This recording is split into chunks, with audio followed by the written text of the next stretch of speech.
Today I'm going to ask you to change. We're going to be doing a 3-week series that I've entitled A Prayer of Three Strands. Now, if you look at that, you go, wait a minute, the three strands thing, we're using that already, and that's true. The book of Ecclesiastes, chapter 4 and verse 12, would you read it with me? Says, though one may be overpowered, two can defend themselves. A cord of three strands is not quickly broken. Now, this is a principle. It's not just how to make rope, because it talks about people together at first. Talks about two may be overpowered, one may be overpowered, two can defend themselves, but three, now we've got something really strong.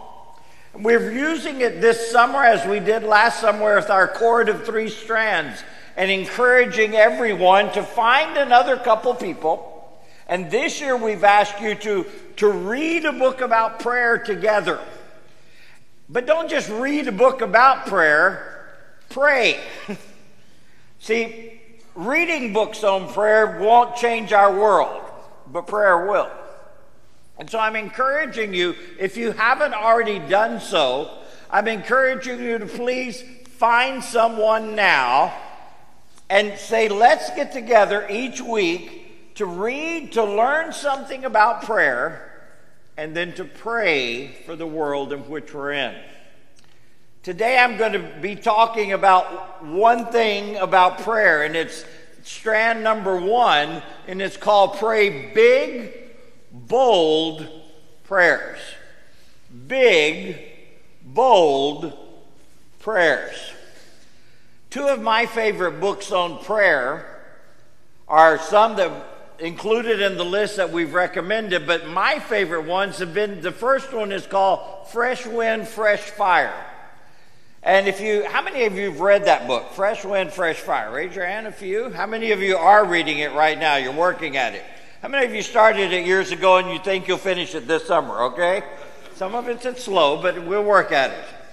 But it's a tremendous book because it's a book that kind of gives the history of the Brooklyn Tabernacle, and it talks about the importance of prayer in the life of that church.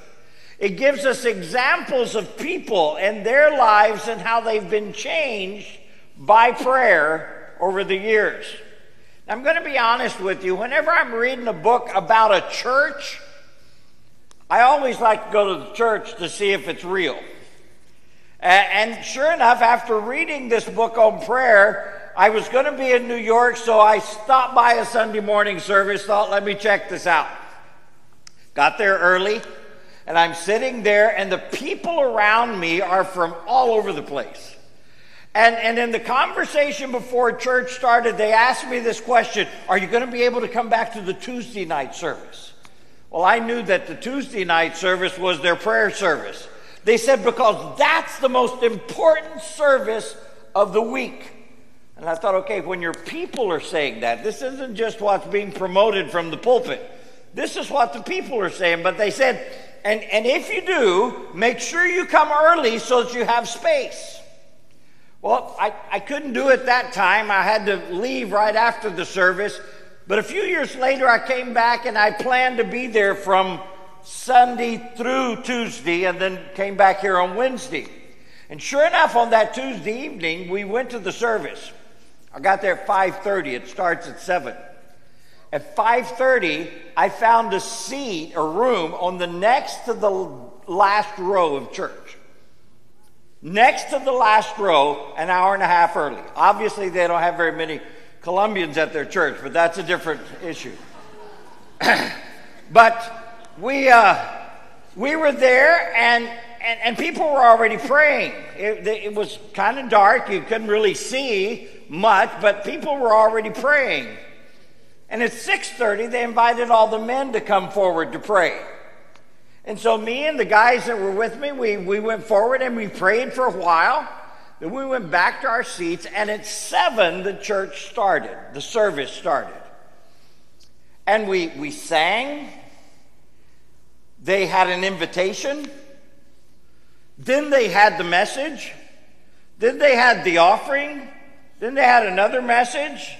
and another invitation and prayer, and by about 9:30, we kind of filtered out quietly while people kept praying. And I said, okay, this book isn't just a advertisement. This is real. This is just a reflection of what's going on. The second book that you have there is called Circle Maker. And once again, well, we read the book. This one kind of had a video study to go with it. And you remember we did it here in the church one December. But again, I like to go check it out. And so I went to the service. And sure enough, all the same things, all the things I had read in the book, I got to see lived out in the services and with the people that were there. Now, you know I haven't written a book, okay? I read books, but we let Marcel write the books. But I haven't written a book. But let me ask you something. If somebody came to our church and just talked to you before the service or after the service, would they pick up that prayer was an important part of the life of this church? What would they pick up as being really important about us? As we start talking about prayer, I want to start off with this idea. God is a God of big dreams. God is a God of big dreams. Now, what do you consider a big dream? Well, let me give you a definition that we will work with. A big dream is something that is bigger than you and beyond your ability to accomplish. So this is something bigger than you will do. If not, it's not big. If you can accomplish it, you would have already done it if it's that important. But this is something that is beyond your ability. This is something that goes way out there. And we have a tremendous example in the Bible. And we'll call it God's big dream for Abraham. When we go, and I'm going to be reading, and you can bounce around in your Bibles and you have it there. But in Genesis chapter 12 and verse 2, it says, I will make you, this is God talking to Abraham, I will make you into a great nation. I will bless you and make you famous, and you will be a blessing to others. I will bless those who bless you and curse those who treat you with contempt. All the families on earth will be blessed through you. I will make you, he says, a great nation. A great nation. But beyond that, in chapter 13, and you get to verse number 14, he goes on, and this is a few years later, but he says to them, after Lot had gone, the Lord said to Abram, look as far as you can see in every direction, north and south, east and west. I am giving all this land as far as you can see to you and your descendants as a permanent possession. And I will give you so many descendants that like the dust of the earth, they cannot be counted. Go and walk through the land in every direction, for I am giving it to you. Now he says to Abram, he says, now listen, I'm going to make from you a great nation, so many people that even the dust of the earth, it will be so many. And I am going to give you all of this land, right where you are, north, south, east, and west. I'm going to give it all. Now just go walking. And everywhere you walk, I'm giving it to you for a permanent possession. Let me tell you something. I guarantee you that there are people in Israel today that know exactly where he walked. And they say, God says this is our land. Now, the problem with big dreams is every big dream comes with obstacles. Okay? Obstacles. An obstacle for Abraham to have a great nation was that he and Sarah had no children. That's a big one. Okay? Now, just to make it even more interesting, when God first said this to him, how old was he? 70 years old. Sarah was 60. And he said, I'm going to make a great nation of you. And I'm sure they talked to each other and go, but we have no children. We've tried to have kids for decades. We have no children. But God said that he's going to make a great nation. And it tells us later in Hebrews, said Abraham believed God, and it was counted to him for righteousness. It said he actually believed. If God said it, it is going to happen. And from that day forward, he looked at Sarah a little differently. I don't know how, don't know when, but it's going to happen. Now they're 99, and she's 89. Okay? And the angel says to them, next year you're going to have a baby. I want you to think about that one for just a second. 99, 89. Next year you're going to have a baby. And what did Sarah do? Cracked up laughing. She goes, really? Really? Let's read it here in Hebrews chapter 11. Hebrews chapter 11 and beginning in verse number 11. It says, it was by faith that even Sarah was able to have a child, though she was barren and was too old. She believed that God would keep his promise. And so a whole nation came from this one man who was as good as dead. A nation with so many people that, like the stars in the sky and the sand on the seashore, there is no way to count them. They had no children. They were old. They were kind of like almost dead, it says. And yet, when you go back, you find out that they had the whole nation. They had their child. You move forward to the book of Exodus, and it says that they multiplied so greatly.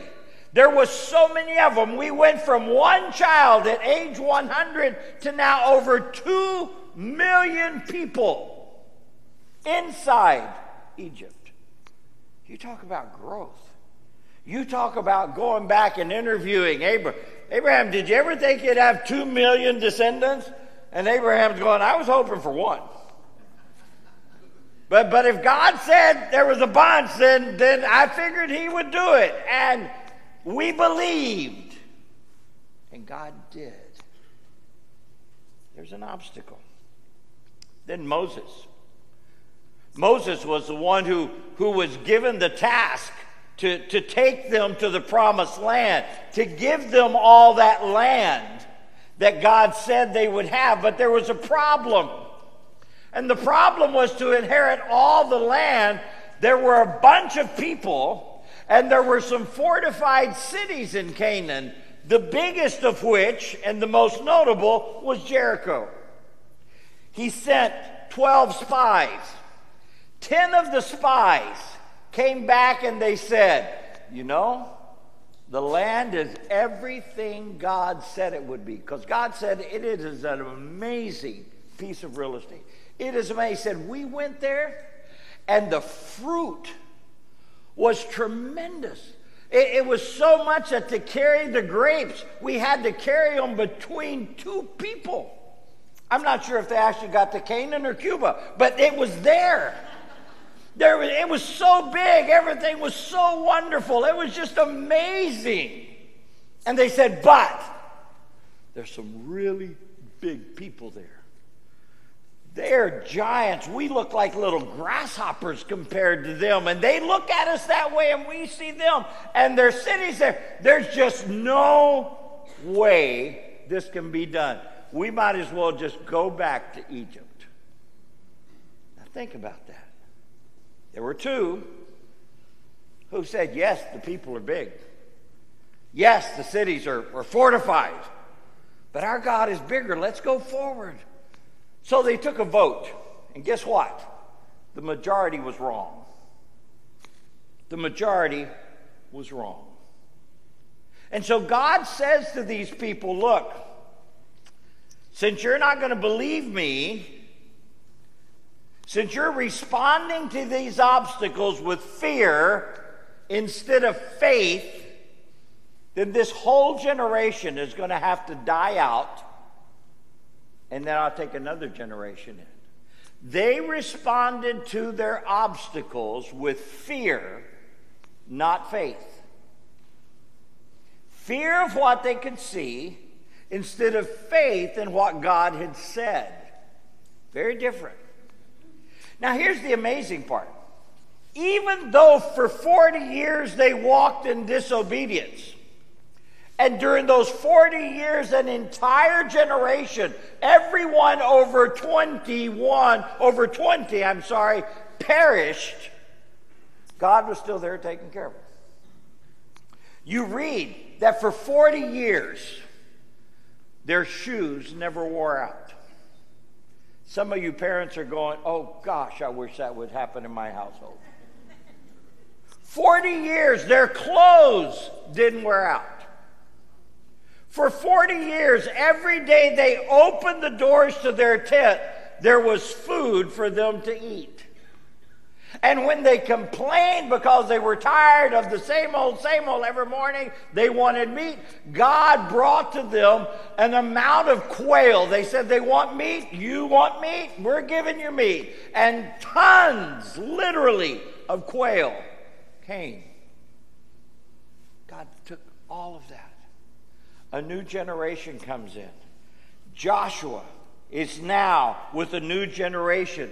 Guess what? Those same things were still there. There were still people. They were still big. The cities were still fortified. But this generation responded with faith and not fear. That's what made the difference. Both Joshua, who had been one of the two spies that said, we can do it. 40 years later, he goes, we can still do it. We can still do it. And God says, okay, let's do it. The time has come. Cross the Jordan. By the time you get to chapter 6 of the book of Joshua, you see in the most unbelievable strategy known to man, just walk around quietly and then walk around 7 times and yell, the walls fall down. Everything is in their hands. Amazing stuff. This was amazing. This is one of the things in the book Circle Maker. It said the greatest moments in life are the miraculous moments when human impotence and divine omnipotence intersect. And they intersect when we draw a circle around the impossible situations in our life and invite God to intervene. Let me ask you something. What is the impossible situation in your life right now? Just think about it. I'm talking about yours. I'm not talking about world peace. I'm talking about your impossible situation. What is it? Keep that in mind for a minute, because I want you to address it later. What is when you are looking at it, you're going, there is just no way.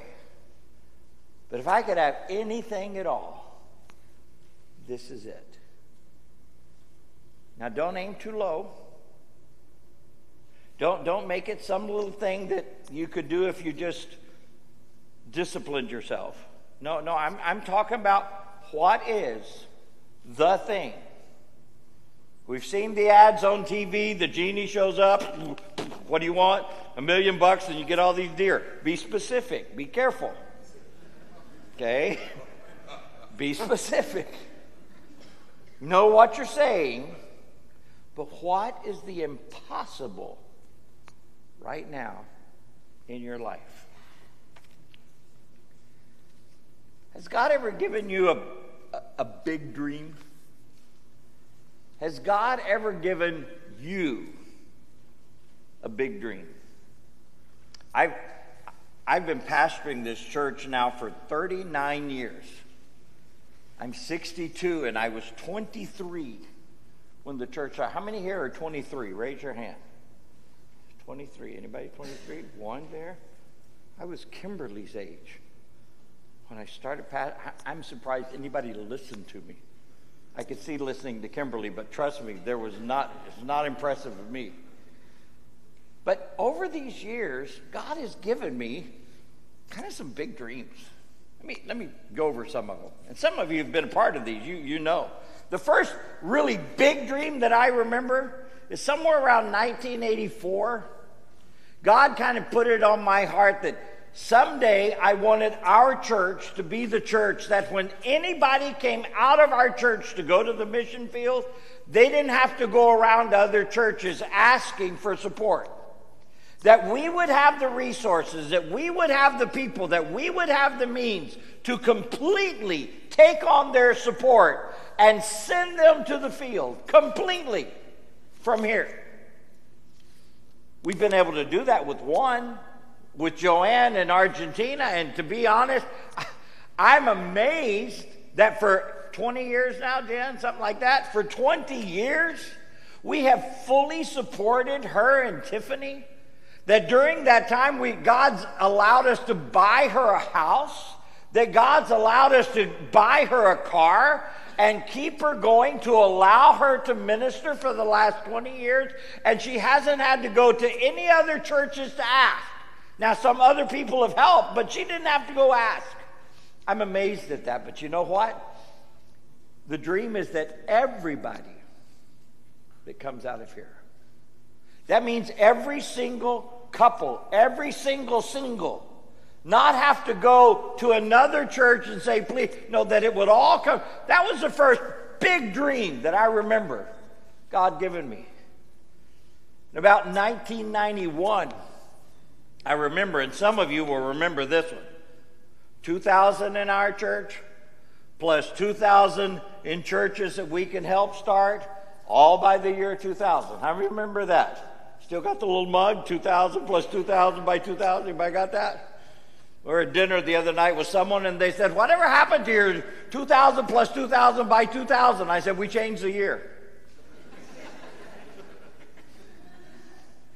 It's still there. It's just not going to be 2,000. That was a big one. I remember in 1993, me picturing and thinking one church, but many locations throughout Dade and Broward. This is before that was common. This is before you had that.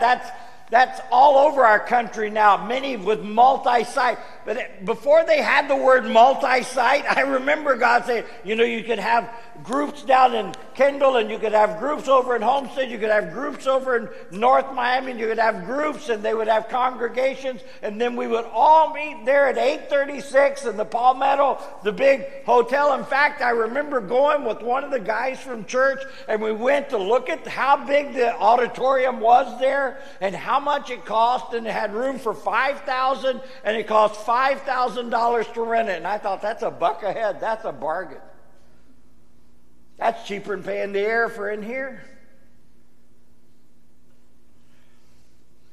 I remember beginning more or less in 93, if somebody would believe in what we were doing and give us $2 to $3 million so that we could build this building, then we would agree for the rest of eternity to make sure that 15% of every Sunday's offerings went to doing the same for somebody else. In other words, if they would invest it in us, we would do it to make sure, no matter how much it was, no matter if we exceeded what they had given us or not. I had seen this happen in Peru, where one businessman came in and invested in one church and built 1, 2, 3 churches, and then these 3 churches would take 15% of their offerings, and they built the 4th church, and then the 4 churches together, and the 5th, and the last I heard talking to a pastor, he was number 37 or 38 on the list. Now thought that would be such a cool thing. That would be so neat if God would do that. I remember in 2009, someone said to us, I want you to dream. And I ain't let others in on this one. I remember I went to Marcel and Janet and Brenda and David. I said, okay, we're going to dream for 1 week. We don't get to sit around and dream our life away, okay? But we're going to dream for 1 week. And they said, if money was no object, what else would you do in this location? Well, the first thing I gave them was the $2 to $3 million to pay off this so that we wouldn't have to be saddled with that and invest it. And then take this building next door, tear it down, build a mini-me of this one over there, but so cool for kids that every kid in the neighborhood would go, Mama, we're going to that church. No matter what happens, that's where I want to go. You're going, well, Russell, none of those dreams have come true. And nobody knows that more than me. And I've asked myself sometimes, okay, am I the Moses and Joshua's coming? Maybe. I don't know. Or maybe God will allow me to be Moses and Joshua if I just dress younger. I'm trying. But here's what I want us to get. The problem with big dreams is that you risk looking foolish. You may hear all of these dreams and go, Russell, it's kind of crazy. Trust me. When you have a Miss Piggy outfit in your closet, you don't risk being foolish. Okay? Some say, but you risk your reputation. If you put something out there and it doesn't happen, then how are people going to believe in you? Again, that's next week's message. But we risk people thinking we're crazy. Write this down. You cannot build God's reputation if you aren't willing to risk yours. Every pastor of every effective church, and I didn't say just big, but there's big and there's effective. Some are effective and small. I've read a book about a little bitty church that runs less than 100 that give over $2 million a year to missions. That's what I call effective. And yet,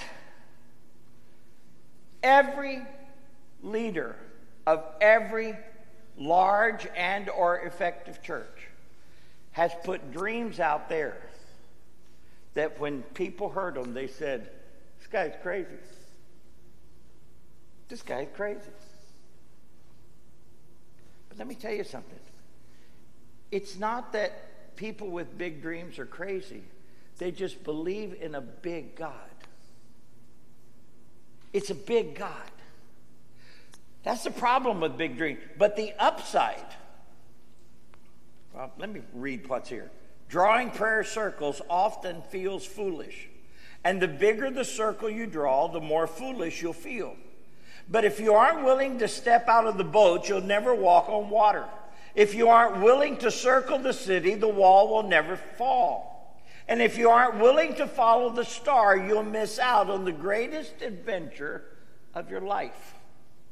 See, there are problems built into big dreams, but the upside of big dreams is the following. It leads us to focus on the sufficiency of God rather than self-sufficiency.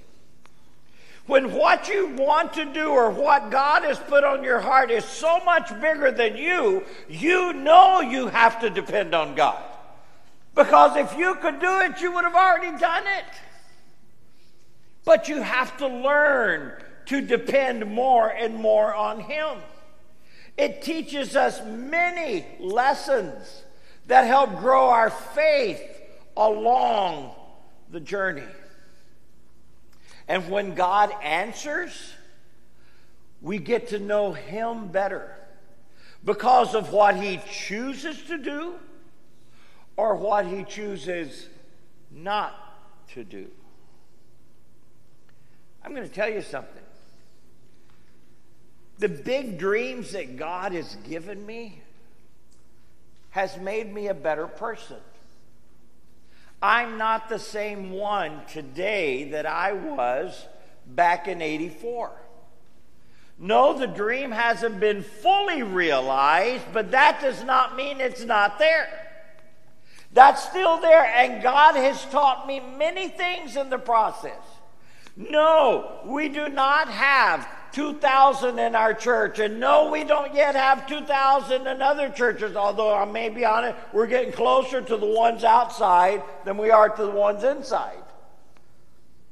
But there's a lot of lessons God has taught me in the process. I'm not the same person today I was back then, and for that I will be eternally grateful. Now, there are times, there are moments when it just all comes flooding in.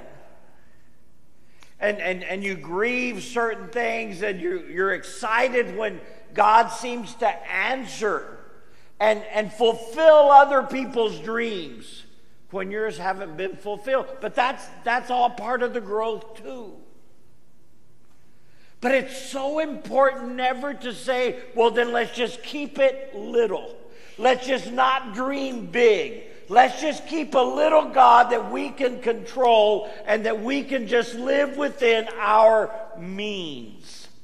No. God never called us to live within what we could do.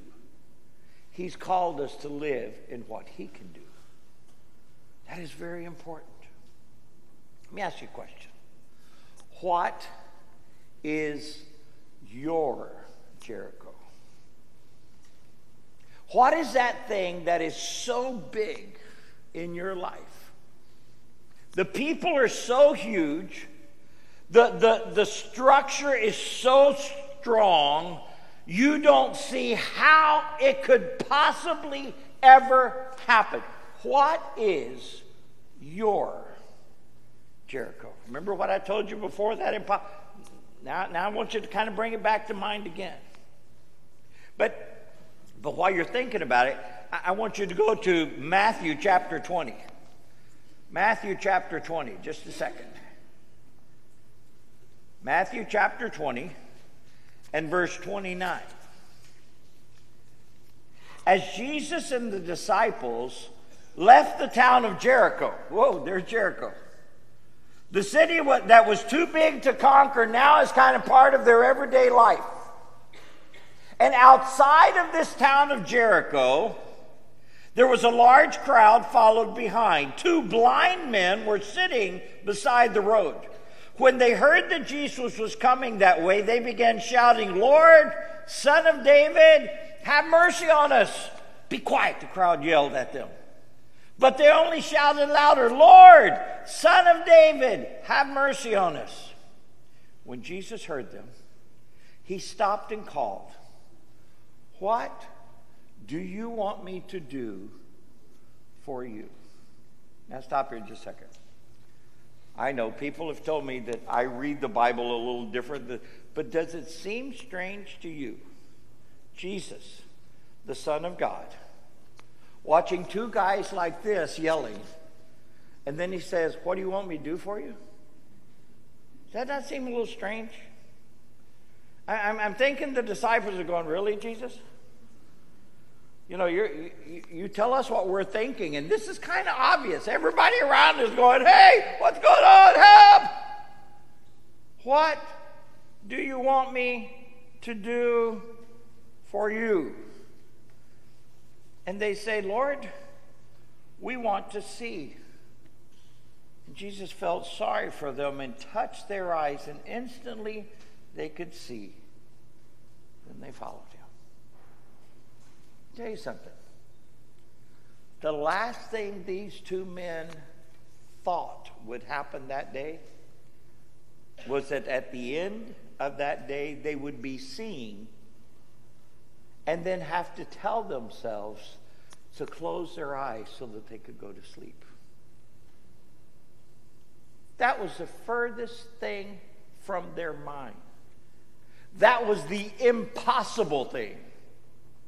And then the one who was walking by, who was doing the impossible for so many, they called out to him and he asked them, "But what do you want me to do?"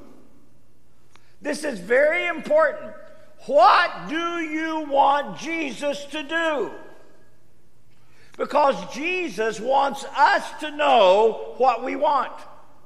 If we don't know what we want, then we won't know when he did it. See, you can't go around praying and say, "Lord, I'm praying for world peace." How are you going to know when that happened? You're not. But when you say, "Lord, help me and this person that I've been at war with for years get things right so that we can be friends," now that's immeasurable. That's a different thing. Lord, change my heart to where I can be with that person in the same room and not be upset. That's a real one. Let me tell you, it's easier to pray for world peace than it is to be at peace with that person you know. Because we can just throw that one out there. "Lord, let there be peace on earth and let it begin with me." Yeah, we can do that one. But it's a whole different story. "Lord, I've been kind of upset at this person for a long time. Do what you have to do in me. Do what you have to do in them. So that together we can show people that you are bigger than our problems." As I was listening to the Time Kids the other night, they were discussing the book that they've been going over, and something that I don't think was from the book, but kind of came up as they were studying. If you can't name it, God can't fix it. If you can't name it, God can't fix it. Now, notice I didn't say name it and claim it. That's a bunch of baloney. This idea that if I just say it, then God has to do it, that is not biblical. It's not there. It sounds good, and you can really preach it big on TV, but it's just not true. Now, he does want us to know what we want, and he does want us to ask him. I love this quote. "Well-developed faith results in well-defined prayers. And well-defined prayers result in a well-lived life." As our faith is growing, we learn to define our prayers better. And the result of well-defined prayers is a great life. Because what we're asking God matches with what God has already shown us is what he wants to happen. It's not wrong to pray that someone specifically gets saved. Why? Because God's will is that all be saved and come to the knowledge of the truth. Now, they may seem impossible. It may seem like there's just no way, but there is nothing impossible for him. I love what the author wrote. Jericho is spelled lots of different ways. If you have cancer, it's spelled healing. If your child is far from God, it's spelled salvation. If your marriage is falling apart, it's spelled reconciliation. If you have a vision that is beyond your resources, it's called provision. See, bold prayers honor God. And God honors bold prayers. God isn't offended by your biggest dreams or your boldest prayers. He is offended by anything else. If your prayers aren't impossible to you, they are insulting to God. Why? Because they don't require divine intervention.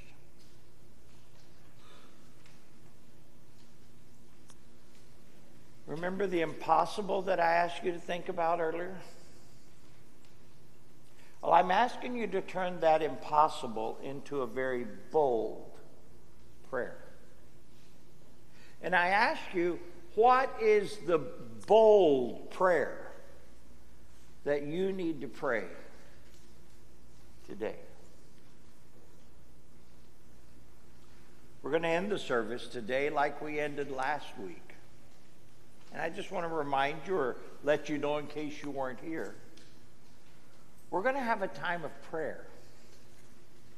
And it's going to be a time of prayer where you can pray right where you are, or if you would like someone to pray with you, you come up here and someone will join you and pray with you.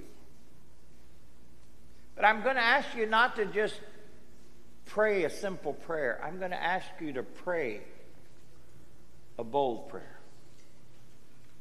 Pray for that impossible thing in your life. Verbalize to God what you want Him to do in that situation. Believe me, your prayer is not too big for Him. You can't ask for anything that's so big that He's going to go, no, we can't do that. No. He wants us to pray, and pray big, bold prayers. The music is going to play. You're going to pray. When you're through praying, I ask you to leave quietly. Don't stay in here and talk, because other people may need to pray a little longer. Other people may want to pray with people. That's what we want. But if we can help you in any way, please come. Please pray. We want to join you in big, bold prayers to God. Let's pray.